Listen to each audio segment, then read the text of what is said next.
Hello there, my dear viewers. I still have a weird voice and you'll just have to deal with it. Now, in this episode of haQ attaQ, I want to dive into the concept of that warm synth sound. And what am I referring to? Well, I'm referring to a very specific warm 80s synth sound, kind of a brass pad lead sound.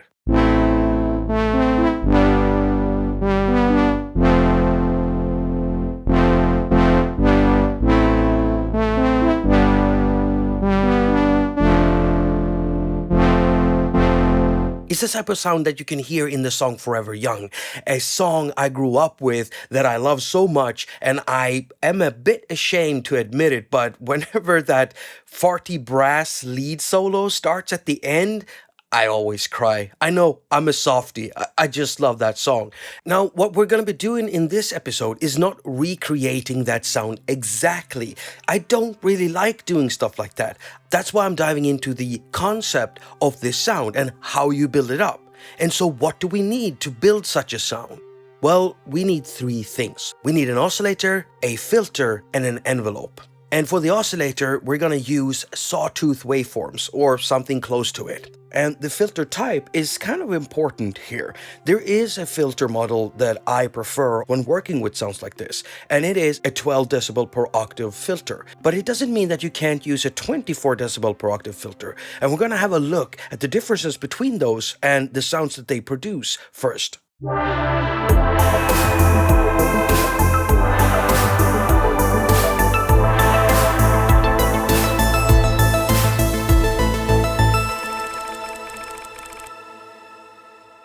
Alright, so here we are inside AUM, and what I've done is I've selected Bliss Alpha for our waveform generation, basically. You can see that oscillator 1 is turned all over here, so we can't hear oscillator 2.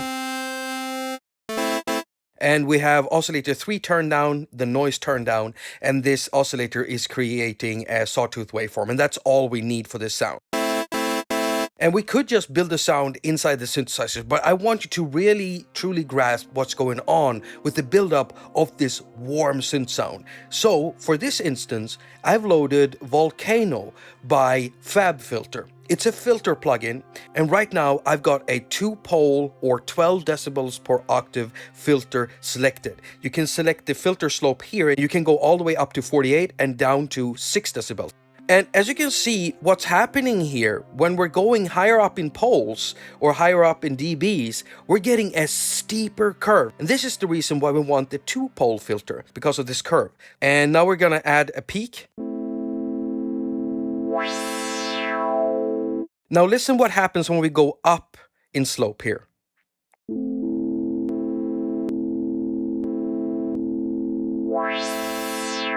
It's a nice sound, but the sound starts whistling more.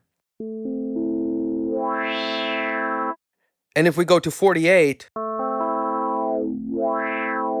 we're getting a too narrow filter curve. This is why we want the 12 decibel curve.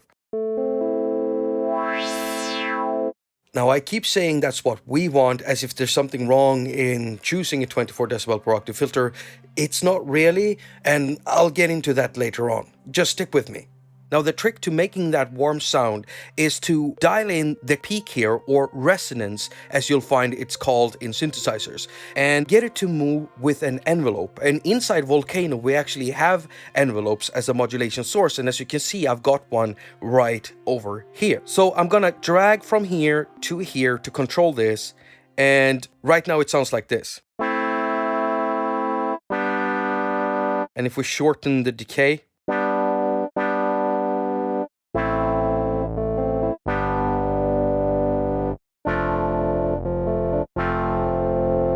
the basis for this sound is that we're doing subtractive synthesis with a low-pass filter.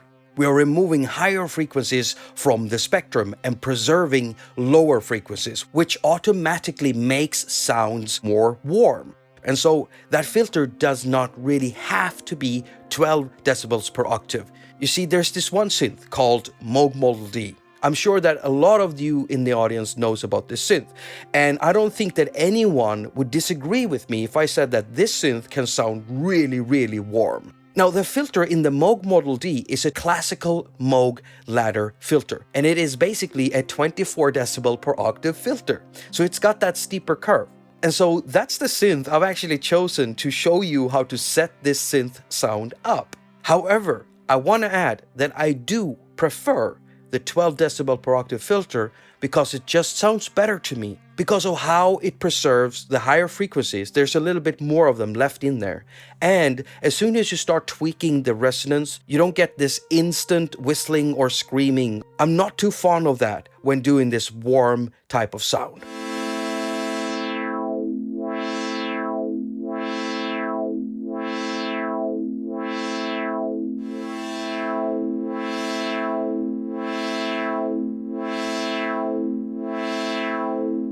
Alright, so now that we understand the principles and the buildup of this sound, we're going to have a look at how to actually set this up in an actual synthesizer. Okay, so right here we have Moog Model D. So what I've done is I've set this to an initialized state. And all I did before I started recording this was I went into this menu here, cogwheel menu, and made sure that the polyphonic switch was on. So switch this to polyphonic. We can close this down. And the next thing we need to do is to make sure that we've got a higher octave on the range. And then we just need to select a waveform, which is a sawtooth waveform.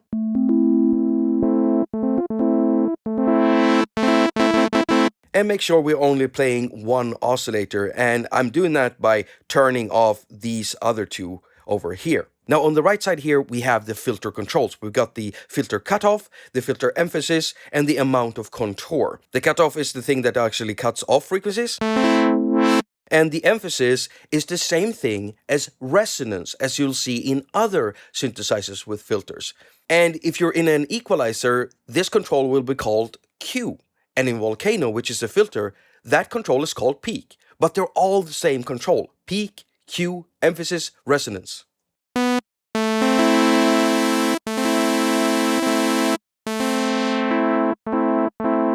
And what I always do when I want to create that warm sound is that I always dial in the filter first, kind of to the state where I want it after it's gone through the motion of the envelope.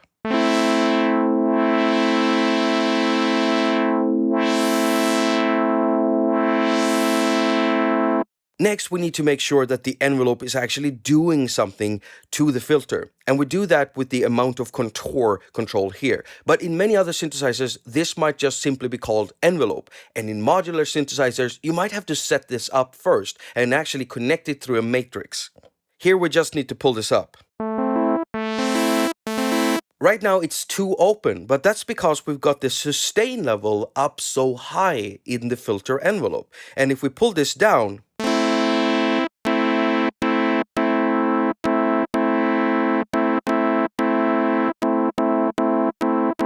we get it to sit at a level where we want it. And now we just need to adjust the attack time to give it a little filter sweep at the beginning of the sound.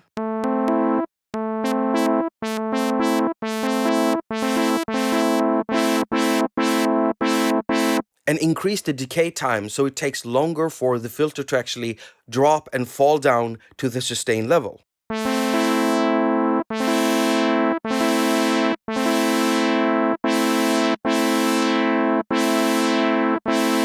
Next, I'm gonna adjust the amount of which the envelope is actually affecting the filter by turning this down.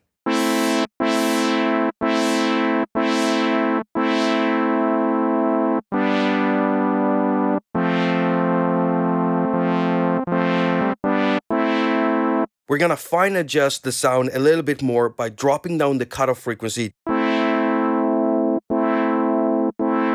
And now if we play this,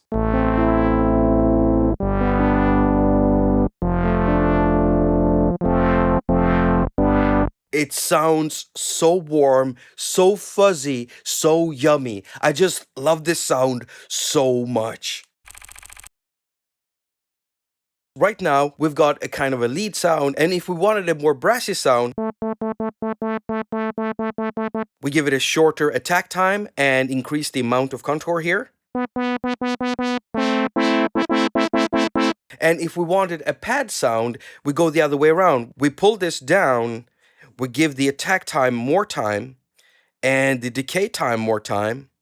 And we can also increase the attack time and decay time for the amplitude envelope, which actually controls the volume of this sound, and pull down on the sustain, and we get this instead. That's so typical me. I always go too dark on the filtering.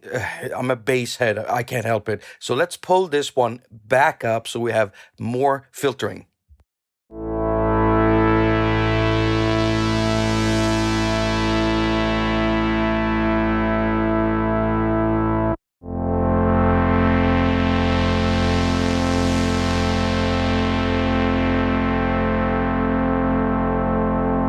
Now, sorry for stating the obvious here, but as you can see, this type of sound is pretty basic. Sawtooth waveform, filtering, and we're basically just doing this with an envelope. And that's where the magic comes in. How long it takes for the filter to get from this position to this position and back again, how it sweeps through the filter, the time it takes for it to do that. These are minute details that can take time to dial in into a synthesizer. Now, another thing to consider with envelopes is that different synthesizers have very different envelopes. And some envelopes have shorter decay times, attack times, and release times, while others have longer attack times, longer decay times, and longer release times. You see, when I start making a sound like this, I usually know whether I want that sound to be a lead sound or a pad sound. And depending on what type of sound I want it to be, it might actually make me go for another synthesizer. You see, for lead sounds, you can get away with short attack times, release times, and decay times, but with pads, you want the attack, decay, and release to be longer. And sometimes I want those things to be really long, especially when working with ambient type music. And then I might go for a synthesizer that can provide exactly that. Like ID700 here, for instance. It has an ability to create very long time domains for these parameters. And there is another thing that this envelope can do. All the slopes can be curved.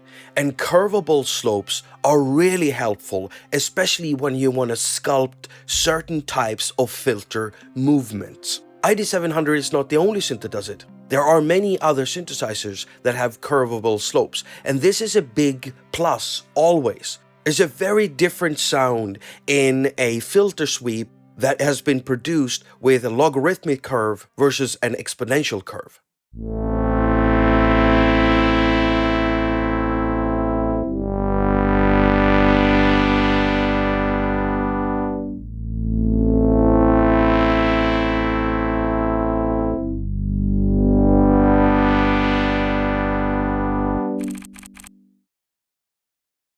Now there is even more things we can do to heat up the sound even further and make it feel warmer. And one way of doing that is by adding noise to slightly saturate the sound.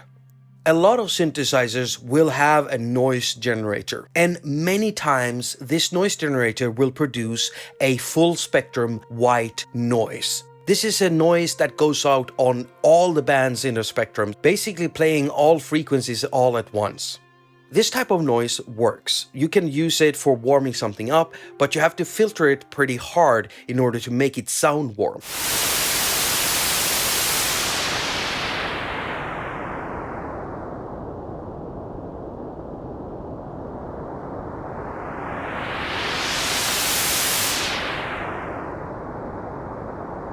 And a lot of the time, inside synthesizers, the noise takes the same path as the oscillators into a mixer and then it gets filtered off. And many times I feel like I just want to filter off the noise before it even hits the filter, simply because white noise is so harsh.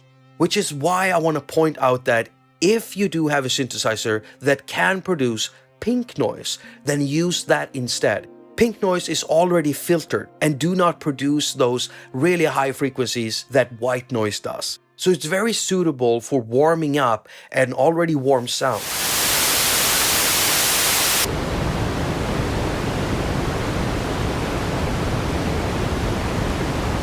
Now, with all of that in mind, a white noise can be preferable, especially if you want to accentuate or highlight the resonant part in the filter, because white noise does that really, really well. But also remember that when you're doing that, the warmth kind of goes away and the sound becomes a little bit colder.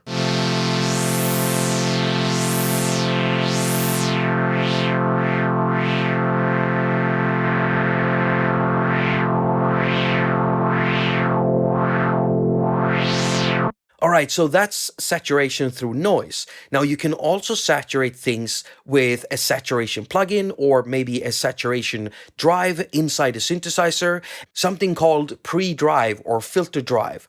Also, if the synthesizer you're using have access to more drive types than just one, for instance, tube drive, then I highly recommend that you're using that.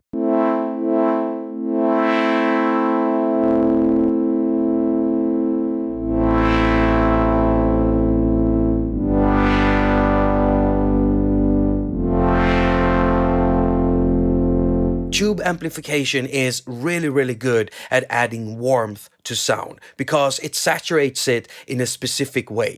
Also, if you have access to maybe tape drive or tape distortion or something like that, that can help too. And you can of course do all of this externally if you want and just run the output from the synth through an effect module. So what do I mean by synthwaving it? Well, I'm talking about something very specific: oscillator drift and also modulated pitch. You see, some synthesizers, they have this function called oscillator drift. Then the pitch will drift back and forth, in and out of tune slightly, making it sound kind of like an old analog synthesizer.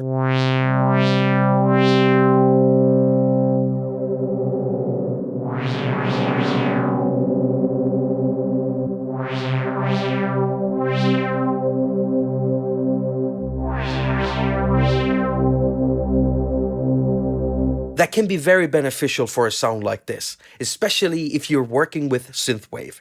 Another way of doing it is by, like I said earlier, modulating pitch. By modulating fine-tuning on oscillators, and preferably in unpredictable ways. And make sure you only do slight modulation on tuning, because if you overdo it, it's just gonna end up sounding sour.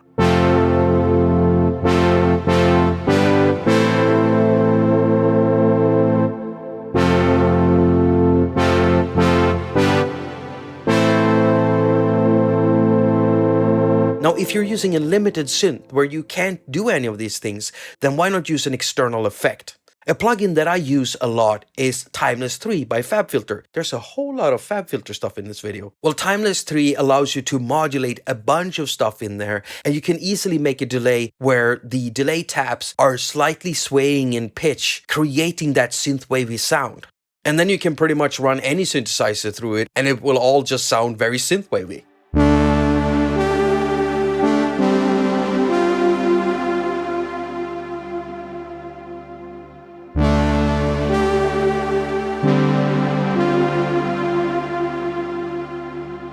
Another plugin I use, which is also kind of a combined effect, is Discord 4 by Audio Damage. I think I have videos about both plugins, and I'll link to them down in the description so you can go check it out. Alright, so there's this one thing I really want to address, because there's this one question I've kept being asked over the past 6 or 7 or 8 months, ever since I remixed my intro music. So I'm gonna play it again, and I know you heard it, but just stick with me, I'm not gonna play it for long.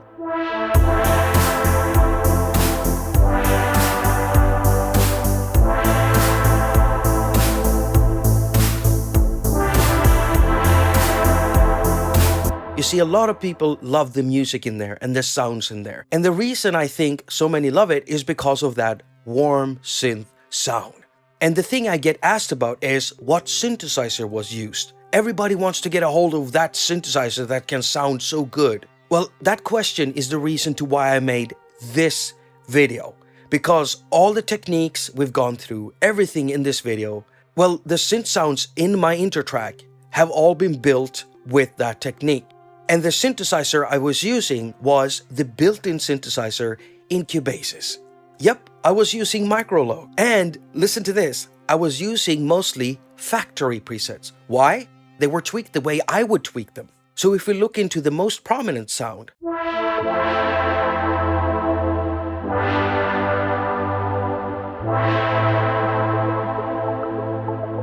This one has been made up with sawtooth waveforms and a filter which we are getting to move with an envelope.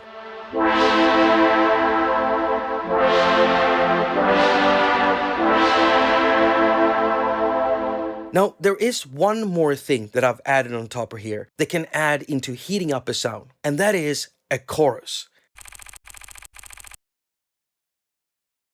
I do implore you to experiment with choruses a lot, because a chorus can be so great at heating up sounds.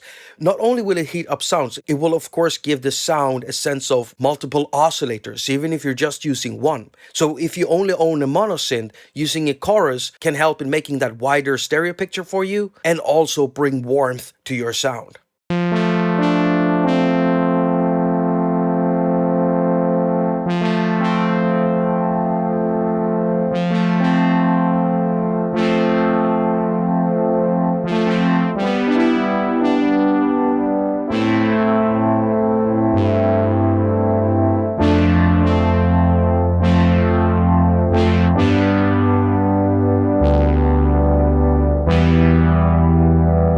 There are so many great synthesizers that carry great chorus effects. And if the synthesizer doesn't have that, you can always use an external one, and there's a multitude of stuff to choose from. I'm especially in love with the chorus from Fredrik Anton Corvest. Now, I actually wanted to put this segment somewhere else, but for flow reasons, I'm putting it right here.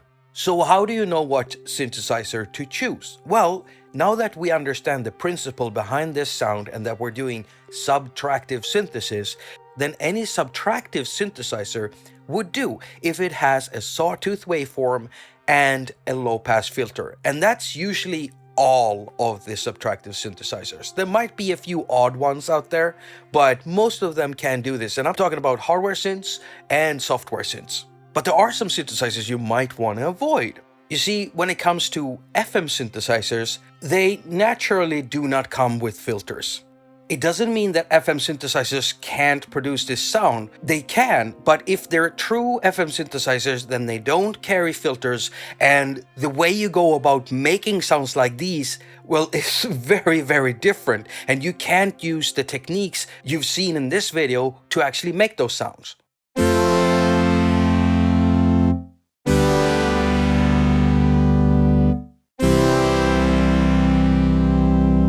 FM synthesis is something very different from subtractive synthesis. What you're doing is you're modulating frequencies instead. And so they usually don't come with filters, not if they're true FM synths, but over the years, hardware developers, software developers have started blurring the lines between synthesis methods. And so now some FM synthesizers do come with filters, and ID700 is one of them. It actually has a low-pass filter in there.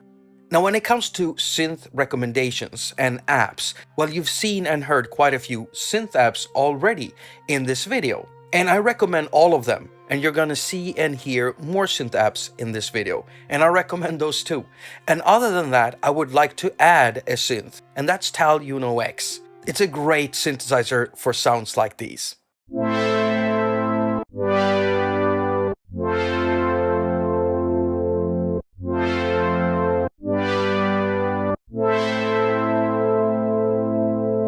If you like that, well, then you'd probably love the hardware version of it. Now, it's probably hard to get an old 60 or 106 model, but then again, there's the Ju 06A from Roland, which carries both of those old engines within it. And if you want to know more about it, stay tuned because I'm working on a video for it.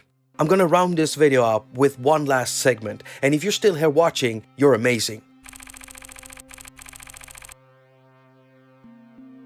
Now, I'm hoping that you've, through this masterclass, come to really understand the concept of that warm synth sound. There's so many ways of making it, and there's so many ways of heating up a sound, but it all really just boils down to subtractive synthesis, moving a filter cutoff with a slight bump in the resonance, back and forth with an envelope. And when you're doing it with sawtooth waveforms, you're getting that sound. And I hope this inspires you to try this out with almost any synthesizer, because not all synthesizers are made alike. They don't have the same filters, and even if they do have the same type of filters, they still don't sound exactly the same. Waveforms don't even sound the same. So try it out with as many synthesizers as you can until you find one that you favor more than others. And sometimes it's hard to find a synthesizer that does it all. And in those cases, it might be good to venture outside of the synthesizer, looking up filter plugins with great filters in them.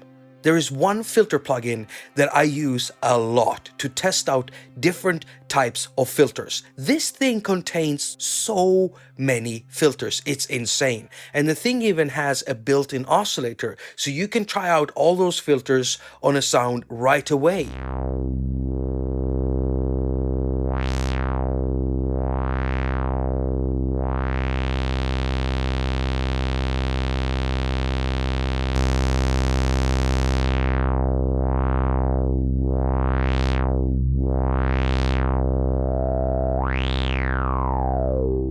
Now, one thing I do want you to do though is try not to recreate everything exactly that I've done. Let yourself be inspired by what you see and hear. I'm gonna play something for you. It's a sound that I made inside a new synthesizer that came out this year, 2022. It's called Terra Pro, and it's made by Veerson or haQ.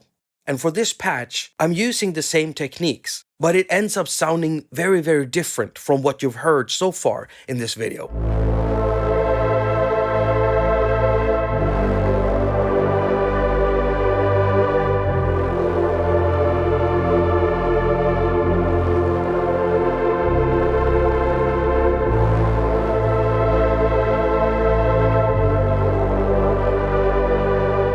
Now, I do have another really good concept video about the super saw sound. I'm so proud of that video. I loved making that video and I really want you to watch it. And so if you're into these types of videos, that video is definitely for you. It's popping out in the upper right corner right now in the card, and I've also linked to it down below in the pinned comment.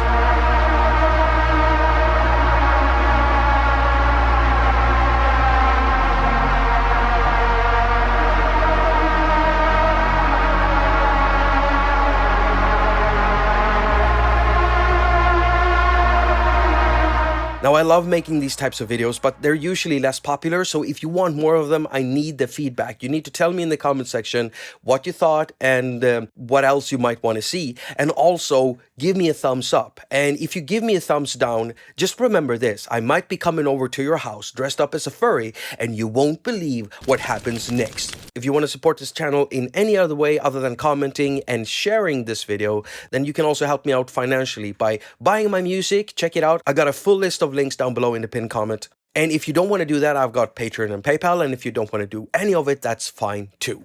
As usual, I wish you a very productive week. Now go finger all of your stuff and have a lot of fun doing it.